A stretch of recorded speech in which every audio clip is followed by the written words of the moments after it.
என்எஸ்சிஎம் sir, நீங்க ஒண்ணு மீனவர்களுக்காக பெருசாலாம் எதுவும் பண்ண வேண்டாம், சின்னதா ஒரு விஷயத்த செய்றீங்களா, கச்சத்தீவை மீட்டு கொண்டுட்டு வந்துடுறீங்களா அப்படின்னு தேர்தல் பிரச்சார மேடையில மாண்புமிகு விஜய் அவர்கள் நீங்க தாங்க பேசினீங்க தானே.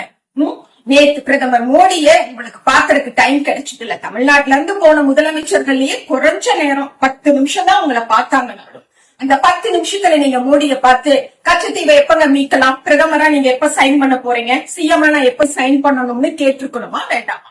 அதை விட்டுட்டு எப்பவும் போல அலட்சமாவே அதான் நீங்க தான் நாங்கெல்லாம் அரைக்கிறவங்க, நாங்கெல்லாம் மாற்றத்தை கொண்டு வரவங்கன்னு சொல்லிதானே வாக்கு வாங்கினீங்க. அப்புறம் என்ன மீனவர் பிரச்சனையை நீங்க காப்பாத்தி கொடுக்கணும்னு சொல்லி கோரிக்கையா வச்சுட்டு வந்திருக்கீங்க. அப்புறங்க உங்களுக்கு ஓட்டு போட்ட மக்கள் நீங்க ரஃபேல் எடுத்துக்கிட்டு பெரிய போராட்டம் எல்லாம் பெரிய போரெல்லாம் நடத்தினீங்கன்னு நம்பிதான் சினிமாவை பார்த்து உங்களுக்கு ஓட்டு போட்டாங்க. நீங்க ரஃபேல் எல்லாம் கூட எடுக்க வேண்டாங்க, அட்லீஸ்ட் கைத்துப்பாக்கியை எடுத்தாவது நீங்க கொஞ்சமாவது சண்டை செய்யணும் இல்ல. அதாவது இது செந்தமிழ்நாடு, இங்க செந்தமிழுக்கு தான் நாங்க முக்கியத்துவம் கொடுப்போம். அதனால தமிழ்தாய் வாழ்த்தை தாங்க முதல்ல பாடுவோம், வந்தே மாதரமோ தேசிய கீதமோ அதுக்கப்புறம் தான் அப்படின்னு நீங்க மோடிட்ட சொல்லிருக்கணும். அதை விட்டுட்டு தமிழ்நாட்டுல தமிழ்தாய் வாழ்த்தை எப்ப பாடணும்னு எங்களுக்கு ஒரு கிளியர் ஸ்டேட்மெண்ட் கொடுங்கன்னு கேட்டிருக்கீங்களே நியாயம்.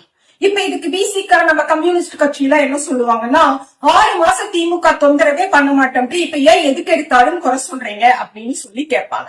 இப்ப இந்த 6 மாச டைம்ல தமிழ்நாட்டுல வந்தே மாதரம் பாடி தேசிய கீதம் பாடி அதுக்கப்புறம் தான் தமிழ்தாய் வாழ்த்து அப்படிங்கிற ஒரு ஸ்டேட்மெண்ட்டை மத்திய அரசாங்கம் கொடுத்து ஒன்றிய அரசாங்கம் கொடுத்து இவங்க அதுக்கும் சரின்னு சொல்லிட்டா என்னங்க பண்றது?